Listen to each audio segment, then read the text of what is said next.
Today is February 11th, and on February 11th of 1939, a researcher named Lise Meitner published the backbones of nuclear fission for the first time. And she published it in Nature magazine with her nephew, Otto Robert Frisch, and this was really important scientifically.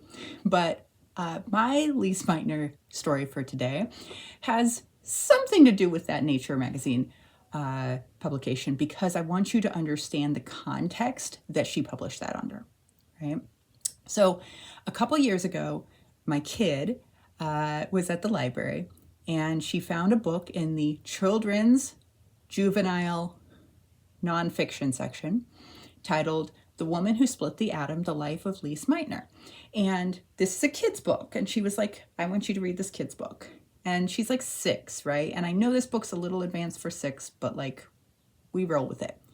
And when we're reading it, I'm a little nervous because nuclear annihilation like stresses me out as like a concept to talk to kids about. But like, I'm here and I'm like ready to do hard talk.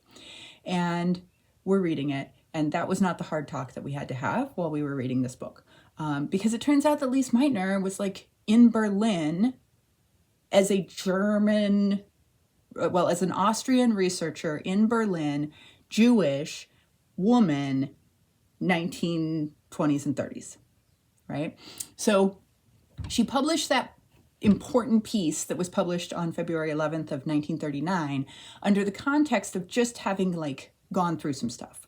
And that stuff includes that she got her PhD in 1906, and then immediately, like basically in World War I, went back and got X-ray technician training and anatomy training so that she could work as a German, essentially a nurse in the military, and then came back and began doing research in Berlin. And the research that she was doing was all about kind of atomic structure. And slowly but surely, the walls are closing in on her, right? She comes back, she sets up, she's a researcher, she's like a full faculty researcher, and things are getting worse and worse and worse. And it starts, they talk about this financially, and my kid like totally picked up on this, and like we continue to talk about it in the grocery store today. Like every time we talk about food inflation costs, she's like that woman in Germany, because in the book they talk about how her faculty paycheck was no longer enough to feed her. So she had a faculty paycheck, but that faculty paycheck was not enough to like keep up with the cost of food inflation. So she was doing her research hungry in some cases. But also the rules started getting tougher and tougher. So she lost her faculty position in 1935, I think. Look, I made a note.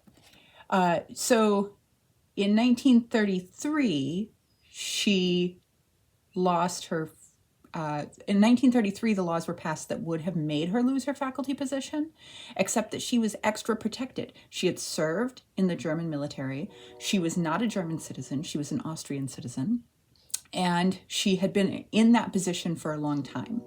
And so she didn't lose her position in 1933, but she did lose it in 1935 because they started tightening the restrictions, right? She did not lose her research position. She lost her faculty position. She lost her department position, but she was allowed to continue her research. And then in 1938, she lost her citizenship. Right? So when Austria was annexed into Germany, her Austrian visa was no longer real, right? So when you look up her Wikipedia, it actually says that she was stateless for a number of years because she was no longer a citizen of anywhere. And the problem was that meant that she was still in Berlin. She was like in a basement of a research facility doing her research. And every time she tried to leave, or people had tried to get her out, she couldn't leave without all of her stuff, because her stuff was her life, right? Her research was her life.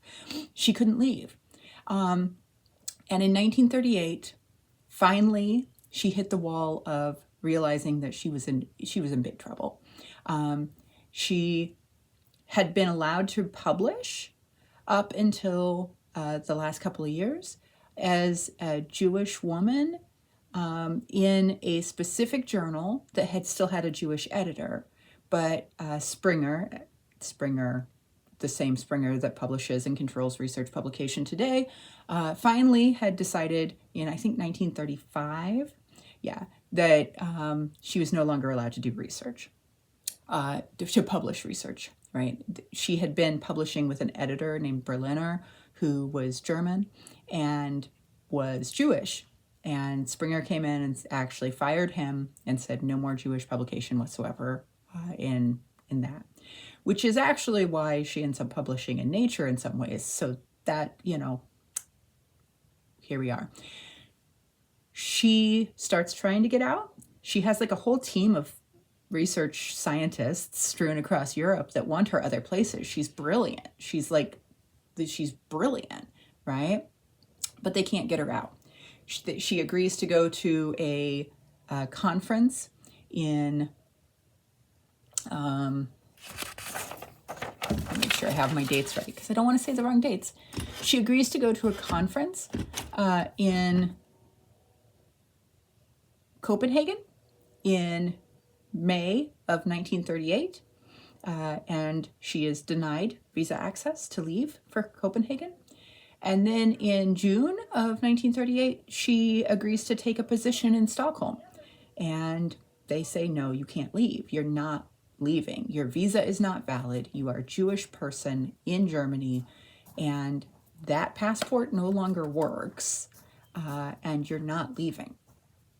And she's stuck. And other researchers realize that there's a problem. There's a guy named Kostner, and he is in his own right like a brilliant physicist, but he gets on a train and goes back into Berlin from the Netherlands and gets her.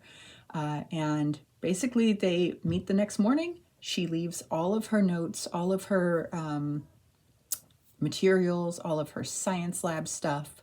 She leaves with about $40 current era in her pocket and gets on a train, and they go to the border of the Netherlands, and she is just a little woman sitting next to this guy, and they assume that, their best guess is that they assume that she's the wife because they don't even ask for her visa because she's traveling with no things with a man. They let her leave. She gets to the Netherlands. From there, she ends up going to Sweden and hanging out and doing research by kind of a miraculous last-minute escape. Her nephew, who was the co-publisher of this thing that got published today in 1939, is Otto Robert Frisch. He ends up going to Los Alamos and doing research there. And he's the one who leads the team that realizes how to do that important piece of nuclear research, which is the critical, what do they call it? They have a word. It's the critical assemblies. Prompt criticality, right? So he does prompt criticality, which prompt criticality is the difference between nuclear energy and a bomb, right? So he ends up, the co-founder of that research article, her nephew, who she's worked for years leading into this, is the one that goes to Los Alamos and figures out that prompt criticality. So, and that's the conversation that I ended up having with my kids after we checked out that book, because the story is not actually about, it is about the bombs and what the bombs did, but it's actually about how while she was doing this incredible research, the walls are closing in and she's not able to get food and she's not able to move freely. And she has to leave her research lab in the middle of this thing that's unfolding as a Jewish woman in Germany. The book, The Woman Who Split the Atom, if you don't read juvenile fiction, juvenile nonfiction regularly, I totally encourage you to. It is magic how good juvenile nonfiction can be at getting you a bunch of information, telling it in an engaging way, and what would be a 400-page book that would be incredibly dry if it was written for adults can be a weekend read if you're reading it for a 14-year-old. So just a shout out to the JV section at the local library. All right.